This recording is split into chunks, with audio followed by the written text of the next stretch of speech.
Hay, sa wakas para sa Golden State Warriors fans no, medyo makakahinga na kayo ng maluwag at kumpleto na rin ang kanilang training camp roster ngayong 2025. Dahil syempre, pumirma na po sa wakas si Jonathan Kuminga dito sa Warriors isang 2-year na $48.5 million na kontrata. Sinet up talaga ang contract na ito para matrade lang din siya at pinaalam naman din ni Kuminga na ayaw na niya dito sa Dubs ayon sa mga balita. Syempre, baka magbago pa yan, baka lalong lumala or maybe makontento na siya at gustuhin na ulit sa Warriors.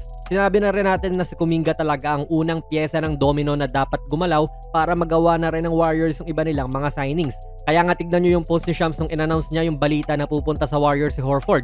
Sinabi niya na Al Horford has committed to a multi-year deal with the Warriors. Hindi sinabi na Al Horford has signed with the Warriors kasi nga dapat mauna ang kontrata ni JK bago ang kanya para mas alam ng Warriors ang gagawin nila. Kaya ayan po, nangyari na nga at bago natin banggitin ang kanilang roster, i-enumerate na muna natin ang mga signings nila para sa mga hindi po nakakaalam. Nabanggit na nga po natin si Jonathan Kuminga, nabanggit na rin natin si Al Horford, then kukunin din muli nila si Gary Payton II at De'Anthony Melton mga idol. Yung 56 overall pick din nila this year, si Will Richard ay pumirma din po ng 4 years na kontrata. Yung 52nd pick naman nila na si Alex Tui ay 2-way contract naman ang nakuha. Then si Seth Curry, nakababatang kapatid ni Steph, ay balik din po dito sa Golden State. Tapos na po ang FIBA mga idol pero NBA na sa October and mainit pa rin ang basketball dito sa Pinas with MPBL, NCAA, pati UAAP. May bonus pa rin po si 1x Sports sa inyong unang hulog. Tignan nyo lang yung napupusuan yung mananalo sa bawat laro sa iba't ibang liga pa yan. I-click nyo lang ang link sa ating komento at i-type nyo na rin ang ating code na nakikita nyo dito sa ating screen. Jonas PB lang naman yan. Bale dahil dyan ang kumpletong training camp roster na nga po ng Golden State Warriors ay ito. Unahin muna natin ang mga regular contracts. Jimmy Butler, wing. Seth Curry, guard. Steph Curry, guard. Draymond Green, forward/center. Buddy Hield, swingman. Al Horford, center. Trayce Jackson-Davis, center. Jonathan Kuminga, twinner o 3/4. Moses Moody, swingman. De'Anthony Melton, combo guard. Gary Payton II, swingman or combo guard na rin. Brandon Podziemski, combo guard. Quinton Post, center.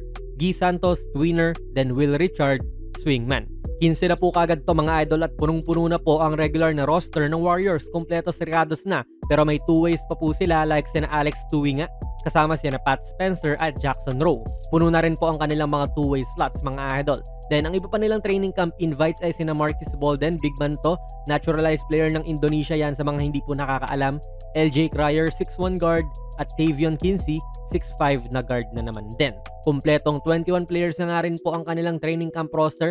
Ang tanging player lang po na umalis dito sa Warriors ay itong si Kevon Looney na pumunta na nga po ng New Orleans Pelicans. So para sa mga starters, malamang ang sure dyan ay sina Steph, Jimmy Butler at Draymond Green. Hindi ko na po sigurado kung sino yung dalawa pero bunot ko pa rin si Al Horford sa kanilang starting center dahil syempre veteran na rin to. Tsaka para na rin hindi masyadong baliit at hindi maglaro si Jimmy ng 4. Then yung starting 2 guard nila, torn ako, kina Pods or Buddy Hield. At since may kasama silang Jimmy and Draymond sa court, feel ko pwede na si Buddy Hield dito para maganda ang spacing ng starting 5 nila. Pwede naman din si Pods pero feel ko mas okay itong gamitin off the bench talaga. And speaking of off the bench mga idol, ang susunod kong 5 para sa Warriors ay sina Pods, Moody, JK, Post at probably si De'Anthony Melton. Medyo undersized po ito. Gawa nung si Post lang ang tanging big man dyan pero Warriors naman kasi itong pinag-uusapan natin na mahilig talaga mag small ball. Tsaka itong 4 naman na ito ay kayang maglaro na bigger sa height nila talaga. Si Melton kahit 6'3 lang po ay kayang mag-tres paminsan. Even si Pods na point guard ang laruan ay minsan tres ang nilalaro kapag 3 silang guards na nagsasabay-sabay sa court. And siguro baka yun yung hanap ni Coach Kerr at ni GM Dan Levy na mga players. Yung kahit maliliit ay kayang-kayang maglaro ng mas malaki sa height nila. Though concerned lang ako kasi parang ang dami nilang maliliit talaga. Ayan nga, si Melton ay 6'3 po. Si Pods ay 6'4. May Gary Payton pa sila na 6'2. May Seth Curry na 6'1. Then yung rookie nila na si Will Richard ay 6'4. Basically itong mga ito ay magkakaposisyon pa mga idol. Tapos puro sila mga off the bench sa tingin ko. Ang redundant lang para sa akin pero ano ba ang alam ko? Hamak na nakaharap lang ako sa monitor tapos nagsasalita samantalang itong sina Dan Levy at Kerr ay trabaho talagang patakbuhin ang kanilang team, di ba? Yun lang naman ang saloobin ko. Mukhang kulang sa mahahabang wings ang Golden State at si Jimmy Butler, Guy Santos at Jonathan Kuminga lang yung mga wings nila na above 6'7 ang height. Even si Draymond ay hindi pa nga rin po umabot ng 6'7 eh. Kaya kung usapang small ball mga idol, talagang in-embody. Pinangatawanan na talaga ng Golden State to at aasa sila sa likse at husay ng mga small guards nila dahil ito talaga yung marami sa kanilang team. Yung starters nila na nilagay natin probably top 5 sa pinakamatanda sa buong NBA mga idol. Maybe yung Clippers lang ang mas matanda sa kanila. Yung apat pa dyan ay sina Curry, Draymond, Jimmy at Horford na kung susumahin mo ay may average age na 36.8 years old mga idol. Sobrang daming miles na, sobrang dami rin pong experience nitong mga to na maaaring maging mahalaga din sa kanilang team, lalong-lalo na kapag playoffs. Ito baka sabihin nyo, hater ako dahil kesyo Lakers fan ako. Pero objectively speaking, hindi ko po nakikita na championship favorites itong Warriors mga idol. Hindi ko po sinasabi na hindi ko sila nakikitang championship team pero championship favorites ay hindi talaga. Kasi sa paningin ko, OKC, Denver, pati Houston, yung mga contenders ngayon talaga mula sa Western Conference. Pero hindi ko pa rin syempre ika-cancel out na pwede rin tong Warriors dahil kay Steph talaga. Iba pa rin yung presensya ng Curry at kakailanganin talaga siya ng team every night. Tignan nyo nung playoffs, nung na-injury siya, wala na.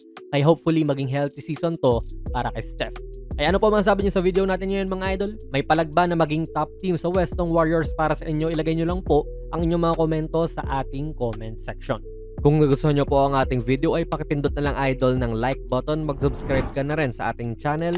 And ako nga pala si Jonas PB and as always, hanggang sa muli.